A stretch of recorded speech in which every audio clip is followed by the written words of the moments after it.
Just as the real bulldozer is a sign of building, the toy bulldozer is a sign of rebuilding. An attempt by these displaced children, whose villages have been decimated and whose homes have been destroyed, to try and have a moment or two of fun. But for many of the parents here, whose optimism has run out and hope has been shattered, there is no enjoyment to be taken yet in their new surroundings.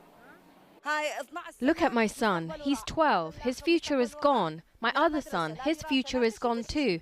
No school, no learning, nothing. We have too much weight on our shoulders. Before Umar, her husband and children fled from their home on the eastern suburbs of Mosul, they'd witnessed another family die before their eyes.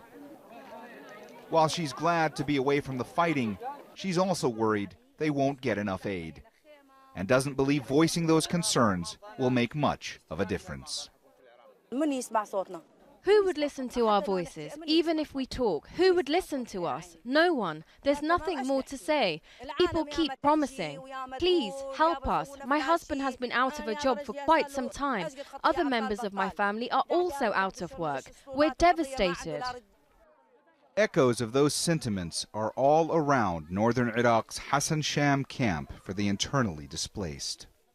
You see it when the hungry line up for food. You hear it when the cold beg for more blankets.